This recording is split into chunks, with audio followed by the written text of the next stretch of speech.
आज भी social media पर एक दावा बार बार सामने आता है, ओसामा बिन लादेन कभी मरा ही नहीं।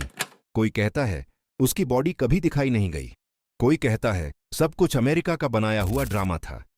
सवाल सिर्फ इतना है, अगर यह सच है तो फिर सच क्या है? इस वीडियो में हम अफवाह से शुरू करेंगे और खत्म करेंगे पक्के फैक्ट्स पर। इस अफवाह की जड़ सिर्फ शक नहीं बल्कि इतिहास है। 2001 से 2011 के बीच कई बार कहा गया कि ओसामा मर चुका है, कभी बीमारी से, कभी बमबारी में। हर बार खबर गलत निकली।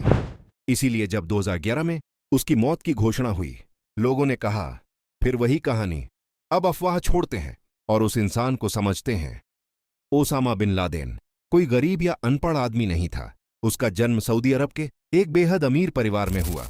उसके पिता सऊदी अरब के सबसे बड़े कंस्ट्रक्शन बिजनेसमैन थे। ओसामा ने किंग अब्दुल अजीज यूनिवर्सिटी से पढ़ाई की। उसने बिजनेस और सिविल इंजीनियरिंग जैसे विषय पढ़े, यानी वह पढ़ा लिखा, समझदार और संसाधनों से भरा हुआ व्यक्ति था। कॉलेज के दिनों में कुछ कट्टर धार्मिक विचारधाराओं ने उसकी सोच को बदल दिया। यहीं से उसका दिमाग हथियार बनना शुरू हुआ। अफगान सोवियत युद्ध उसकी जिंदगी का सबसे बड़ा मोड़ था। ओसामा ने पैसा लगाया, ट्रेनिंग दी और नेटवर्क बनाया। यही नेटवर्क आगे चलकर अल कायदा बना। 11 सितंबर 2001 आतंकियों ने 4 पैसेंजर हवाई जहाजों पर जबरदस्ती कब्जा कर लिया। हजारों बेगुनाह लोग मारे गए। अमेरिका ने जांच की, सबूत सामने आए, video, financial trail, call records, हर रास्ता एक ही नाम पर जाकर रुका, ओसामा बिन लादेन। 10 साल तक दुनिया की सबसे ताकतवर एजेंसियां उसे ढूंढती रहीं। एक छोटी सी गलती, उसका कुरियर उसकी लोकेशन तक अमेरिका को ले आया। 2 मई 2011 की रात नेवी सील्स अबोटाबाद पहुंचे। 40 मिनट और इसी ऑपरेशन के साथ दुनिया का सबसे वांटेड आतंकवादी ओसामा बिन लादेन इतिहास का हिस्सा बन गया। मौत की पुष्टि सिर्फ दावे के आधार पर नहीं की गई।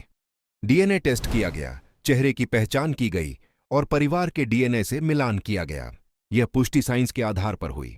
इसके बाद उसे समुद्र में दफन किया गया ताकि उसकी कोई कब्र न बने और कोई जगह आतंक का प्रतीक न बन सके। अब वापस आते हैं उसी सवाल पर, क्या ओसामा जिंदा है?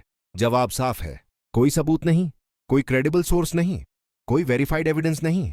यह अफवाह है, इतिहास नहीं। अफवाहें डर पैदा करती हैं, सच्चाई सोचने पर मजबूर करती है। और सच्चाई यह है, ओसामा बिन लादेन मर चुका है।